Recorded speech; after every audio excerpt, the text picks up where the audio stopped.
ইংৰাজীত কিছুমান এনেকুৱা শব্দ আছে যি ৱাৰ্ডবিলাক আমি লিখোতে বা উচ্চাৰণ কৰোঁতে আমি বহুতে মিষ্টেক কৰোঁ। সো আজিৰ ক্লাছত আমি এনেকুৱা 7টা ৰুলৰ বিষয়ে আলোচনা কৰিম আৰু সেই 7টা ৰুল জানিলে আমি বহুতো ৱাৰ্ড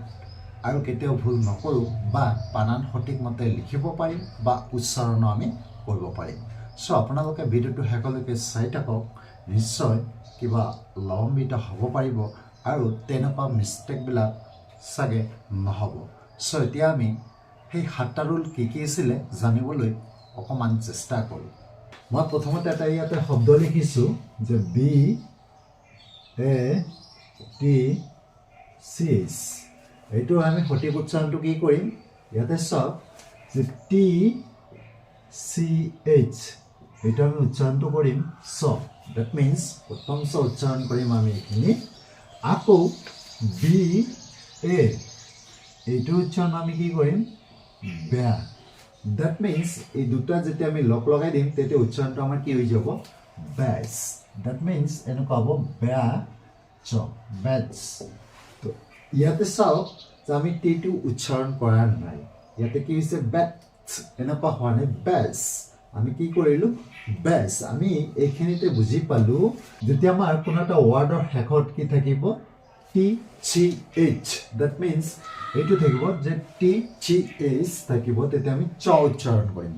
আকৌ ইয়াতে টিটো ইয়াত চাইলেণ্ট লেটাৰ হৈ আছে, ডেট মিনছ ইয়াত উচ্চাৰণটো হোৱা নাই চাইলেণ্ট লেটাৰ। ডেট মিনছ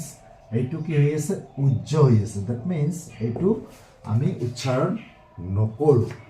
চ' আমি কি বুজি পালোঁ যে কোনো শব্দৰ শেষত যেতিয়া আমি TCH পাম আমি তেতিয়া চ উচ্চাৰণ কৰিম। এইটো কি হৈ গ'ল যে বেচ। আকৌ ইয়াতে লক্ষ্য কৰক টিৰ আগত এটা কি আছে ভয়েল আছে, ডেট মিনছ টিৰ আগত ভয়েল থাকিব লাগিব, তেতিয়া আমি টিটো উজ্জ থাকিব আৰু চ উচ্চাৰণ কৰিম। এতিয়া মই আৰু এটা শব্দ লিখিছোঁ যে BADGE, এইটোৰ উচ্চাৰণ আমি কি কৰিম, ইয়াতে চাওক যে শেষত কি আছে DGE। কোনো শব্দৰ শেষত যেতিয়া আমি DGE পাম তেতিয়া ইয়াৰ উচ্চাৰণটো হ'ব জ, ডেট মিনছ বৰ্গত জ উচ্চাৰণ কৰিব লাগিব। আকৌ ইয়াতে ডিটো চাওক, ডিটো ইয়াত আমাৰ কি হৈছে চাইলেণ্ট লেটাৰ হৈ আছে। আকৌ BA এক লগত থাকিলে আমি কি উচ্চাৰণ কৰিম বেয়া, আগৰটোৰ দৰে আমি বেয়া উচ্চাৰণ কৰিম। আকৌ ইয়াত ডিটো কি হৈ আছে, ডিটো হৈছে ইয়াত চাইলেণ্ট লেটাৰ ন, ডেট মিনছ এইটো আমি উচ্চাৰণ নকৰোঁ, উজ্জ থাকে, এইটো চাইলেণ্ট লেটাৰ। আকৌ ইয়াতো লক্ষ্য কৰিব যে ডিৰ আগত এটা কি আছে ভয়েল আছে। চ' কোনো শব্দৰ শেষত যেতিয়া আমি DGE পাম তেতিয়া আমি কি উচ্চাৰণ কৰিম বৰ্গত জ উচ্চাৰণ কৰিম ন, ডেট মিনছ জ উচ্চাৰণ কৰিম। আকৌ ডিটো উজ্জ থাকিব, ডেট মিনছ ডিটো চাইলেণ্ট হৈ থাকিব, ডিৰ উচ্চাৰণ নহ'ব। আকৌ ডিৰ আগত ইয়াতে চাওক এটা ভয়েল লেটাৰ আছে ন, তেতিয়া আমি এইটোৰ উচ্চাৰণ কি কৰিম জ উচ্চাৰণ কৰিম। চ' ইয়াতে কি হ'ব বেয়া জ, কি হ'ল বেচ, BADGE বেচ। যেনেকৈ এইটো এটা আছিলে BRIDGE, এইটো উচ্চাৰণ কি হ'ব এইখিনিলৈ চাওক, এইখিনিলৈ কি আছিলে বাৰু জ। আকৌ ডিৰ আগত চাওক ইয়াত এটা ভয়েল আছে। আকৌ এইখিনিলৈ আমি কি উচ্চাৰণ কৰিম BRI, ডেট মিনছ ব্ৰি। চ' এইটো আমি কি কৰিম যে ব্ৰিজ, ব্ৰিজ মানে দলং ন। আকৌ এটা শব্দ লিখিছোঁ ইয়াতে চাওক GRADUATE,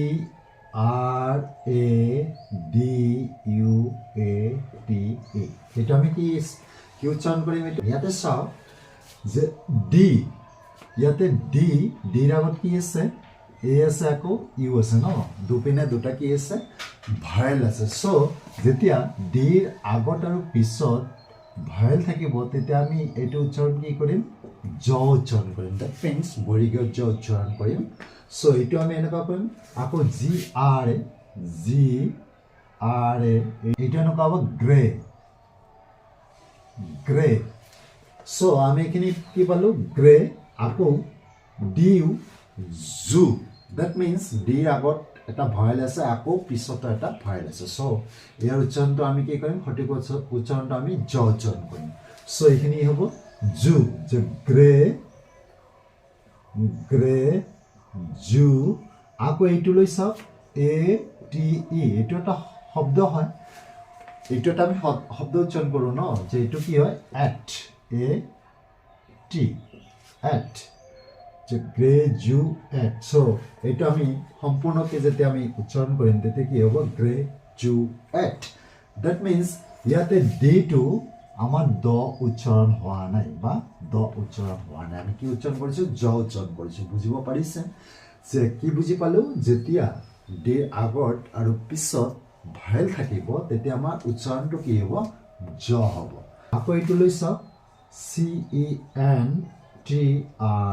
এইটো আমি কি উচ্চাৰণ কৰিম ইয়াতে চাওক চেণ্টাৰ কম নে কেণ্টাৰ কম ন ইয়াতে লক্ষ্য কৰিব যেতিয়া চিৰ পিছৰ আগৰ কি পাব ই পাব বা আই পাব বা ৱাই পাব ন তেতিয়া ইয়াৰ উচ্চাৰণটো কি হ'ব শ হ'ব শ that means center যে মনত ৰাখিব যে চিৰ পিছত যেতিয়া E I Y that means এইকেইটা আছিলে ভায়েল ন এইকেইটা যেতিয়া আমি পাম তেতিয়া উচ্চাৰণটো আমি কি কৰিম শ কৰিম চ ইয়াতে এইখিনি আমি কি পালোঁ চি ই সে ন আকৌ চেন এনতে ন আমি এইটো বুজি পাওঁ TRE এইটো টাৰ হ'ব যে চেণ্টাৰ এইটো আমাৰ স্পেলিংটো কি হ'ব যে চেণ্টাৰ চ' আমি কি বুজি পালোঁ যে চিৰ পিছৰ যেতিয়া আমি ই আই ৱাই পাম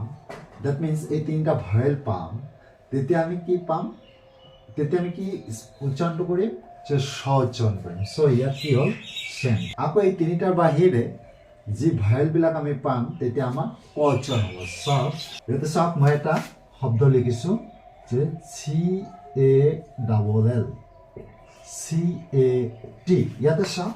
যে চিৰ পিছত আমি এ পাইছোঁ ডেট মিনছ ই আই এই দুটা ভায়েল বা ৱাই আছিলে ছেমি ভায়েল ন ডেট মিনছ এই তিনিটাৰ বাহিৰে আমি ইয়াতে কি পালোঁ এ পালোঁ তেতিয়া উচ্চাৰণটো আমাৰ কি হ'ব ক হ'ব ডেট মিনছ এইটো ক উচ্চাৰণ হ'ব যে কল আৰু এইটো কি হ'ব কেট CA এইটো কি হ'ব কেট ডেট মিনছ আকৌ চাওক GENIUS এইটো উচ্চাৰণটো আমি কি কৰিম এইটো আগৰ দৰে যেতিয়া আমি জিৰ পিছত কি পাম EIY তেতিয়া আমি উচ্চাৰণটো কি কৰিম জ উচ্চাৰণ কৰিম ডেট মিনছ বৰিগত জ উচ্চাৰণ হ'ব কাৰণ যেতিয়া আমি দুটা চাউণ্ড পাওঁ জিতে আমাৰ কি হ'ব জ বা গ ন এই দুটা আমি চাউণ্ড পাওঁ চ' যেতিয়া আমি জিৰ পিছত EIY পাম তেতিয়া আমি কি উচ্চাৰণ কৰিম বৰিগত জ ডেট মিনছ এইটো আমাৰ কি হ'ব জিনিয়াছ ডেট মিনছ এইটো আমাৰ স্পেলিংটো হ'ব এনেকুৱা জিনিয়াছ চ' আশা কৰিছোঁ বুজিব পাৰিছে জি আৰু চি দুটা নিয়ম একে যে আকৌ এই তিনিটাৰ বাহিৰে আমি যি চাপ'জ ইয়াতে ধৰক GAS এইটো আমি কি হ'ব GAS আমি কি উচ্চাৰণ কৰিম গেছ উচ্চাৰণ কৰিম এইটো আমাৰ কি হ'ব গেছ কিয়নো জিৰ পিছত এ আছে এই তিনিটাৰ বাহিৰে যিটো আমি ভায়েল ইউজ কৰিম জিৰ পিছত তেতিয়া আমাৰ কি হ'ব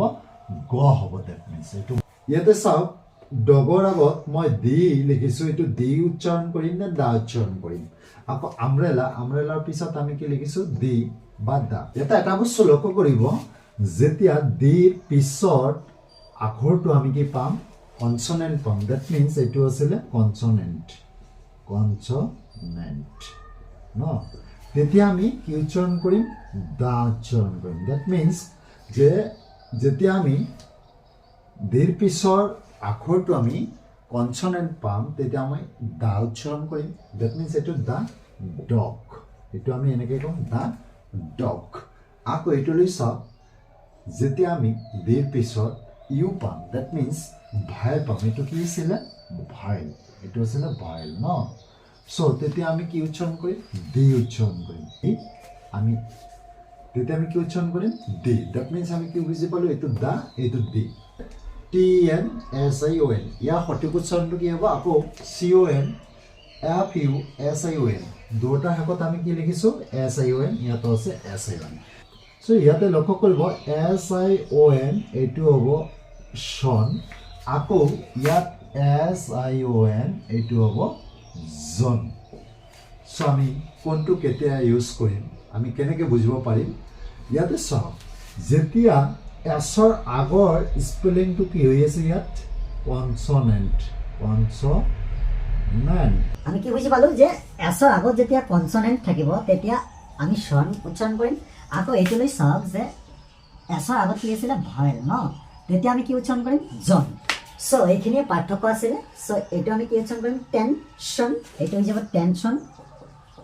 আকৌ এইটো আমি কি উচ্চাৰণ কৰিম আগতে কৈ দিছিলোঁ যে চি পিছত ই আই ৱাই থাকিলে আমি শ উচ্চাৰণ কৰিম আকৌ বাকী ভাইল ইউজ কৰিলে আমি ক উচ্চাৰণ কৰিম চ' এইটো কি হৈ যাব কনফিউজন য'ত তেতিয়া উচ্চাৰণ হ'ব যেতিয়া এছৰ আগত ভাইল থাকিব স্বন তেতিয়া উচ্চাৰণ হ'ব যেতিয়া এছৰ আগত কনসনেন্ট থাকিব আশা কৰিছোঁ নিশ্চয় বুজিব পাৰিছে আৰু এই 7টা নিয়মে বহুতখিনি হেল্প কৰিব যে বানান এটা শুদ্ধ কৰাত বা সঠিক উচ্চাৰণ কৰাত